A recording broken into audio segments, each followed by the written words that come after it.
जय श्री राम। सीता माता जी कुटिया में रह रही हैं। रामचंद्र जी और लक्ष्मण जी। पर्णकुटी पति के साथ प्यारी लगती है। पशु व पक्षी कुटुंबी जनों के समान प्यारे लगते हैं। मुनियों की स्त्रियां व मुनिवर सास ससुर के समान और कंद फल के भोजन अमृत से लगते हैं। नाथ साथ री सुहाई, मयन शयन सय सम सुखदाई। लोकप होहि बिलोकत जासु, तेहि की मोहि सक विषय विलासु।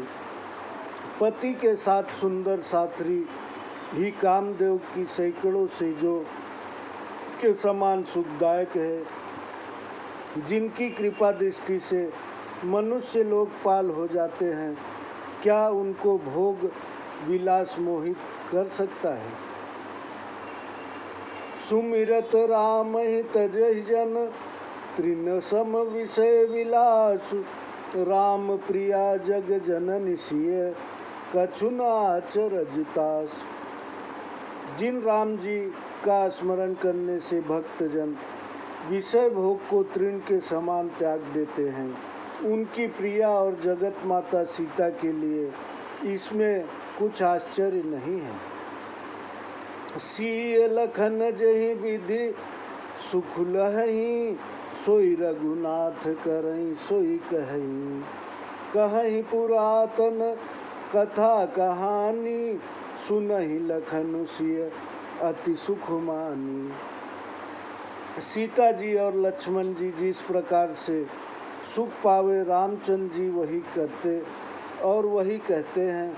प्राचीन कथा कहानी विस्तार से कहते हैं और लक्ष्मण जी व सीता जी दोनों बहुत सुख से सुनते हैं। जब जब राम अवध सुधि करहि, तब तब बारी विलोचन भरहि। सुमिरि मातु पितु परिजन पाई, भरत सनेहु सीलु सेवकाई। श्री रामचंद्र जी जब जब अयोध्या की शुद्धि करते हैं, तब तब उनके नेत्रों में जल भर जाता है।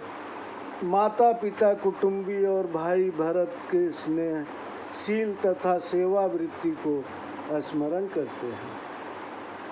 कृपा सिंधु प्रभु होहि दुखारी, धीरजु धरहि कुसमो विचारी। लखसिय लखनु विकल होई जाहि, जिमि पुरसहि अनुसर परिछाहि। कृपा सिंधु रामचंद्र जी दुखी होते हैं, परंतु कुसुमय विचार कर धीरज धर लेते हैं। प्रभु की दशा देख सीता जी और लक्ष्मण जी व्याकुल हो जाते हैं। जैसे मनुष्य की छाया उसी के अनुसार चलती है। प्रिया बंधु गति लखी रघुनंदन, धीर कृपालु भगत उर चंदनु। लगे कहन कछु कथा पुनीता, सुनि सुख लहहि लखनु अरु सीता। प्रिय पत्नी और भाई लक्ष्मण की दशा देखकर धीर दयालु तथा भक्तों के हृदय को शीतल करने वाले चंदन रूप रामचंद्र जी कोई अच्छी कथा कहने लगते हैं, जिसे सुन वे दोनों सुख पाते हैं।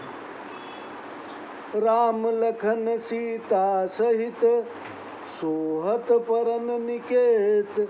जिमि वासौ बस अमरपुर, सचि जयंत समेत।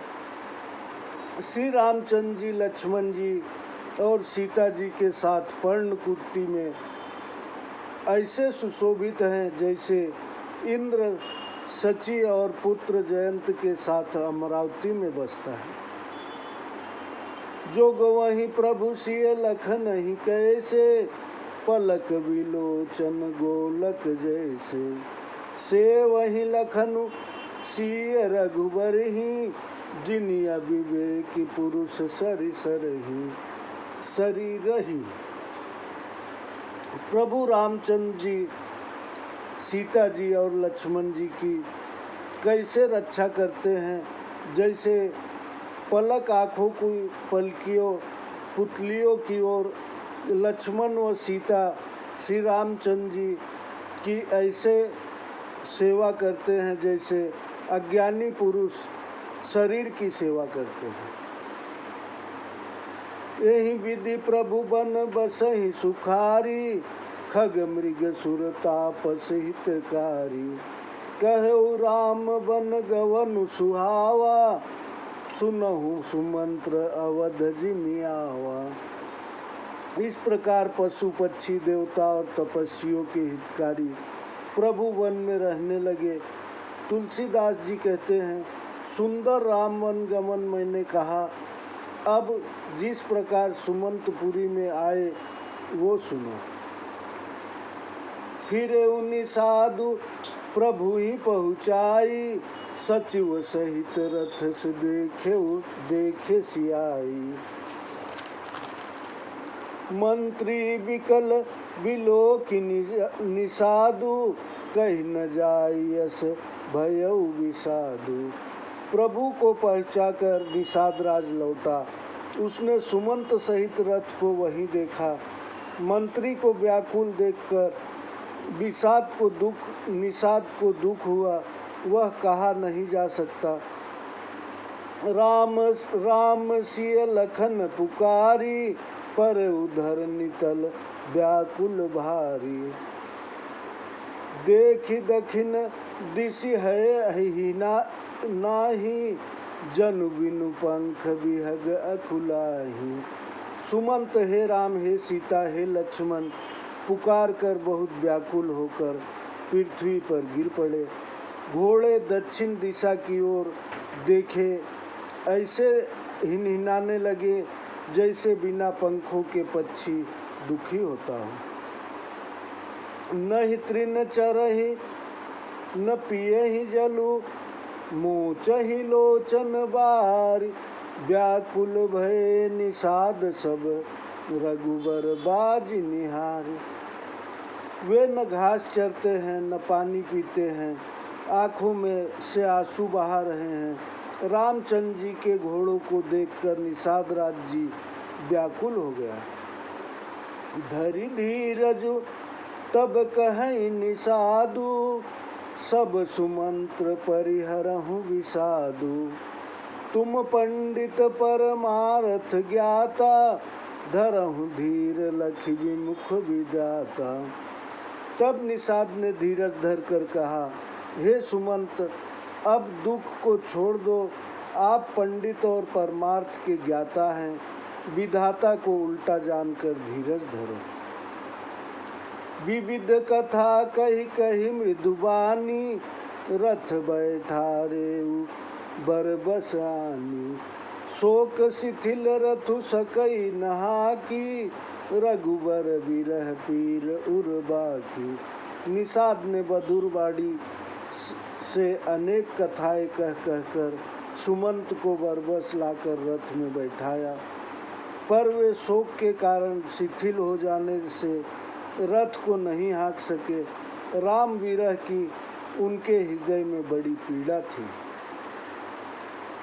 चर फराहि मग चलहि न घोरे, बन मृग मनहु आनि रथ जोरे।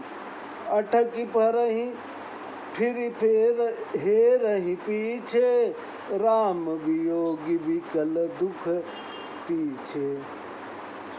घोड़े तड़फड़ते हैं, सीधे रास्ते पर नहीं चलते, मानो जंगली हिरन लाकर रथ में जोत दिए हो। कभी अटक जाते और पीछे को घूमकर देखने लगते हैं। राम जी के विरह से बड़े विकल हो गए हैं। जो कह राम लखनु बय देहि, हिंकरि हित हे रहिते ही। बाजी विरह गति कही किम जाति, बिनु मनि फनिक विकल जेहि भांति। जो कोई राम लक्ष्मण व सीता का नाम लेता है तो हिंस हिंस कर वे घोड़े उसकी ओर देखने लगते हैं। घोड़ों की विरह दशा कैसे कही जाए, वे ऐसे व्याकुल हैं जैसे मणि के बिना सर्प। भयउ निषाद विषाद बस देखत सचिव तुरंग, बोली सुख सेवक चारि तब दिए सारथी संग। जय श्री राम। आगे की कथा अब आपको अगले एपिसोड में सुनाता हूँ। सब्सक्राइब कीजिए और बेल आइकन की बटन दबाइए। जय जय श्री राम।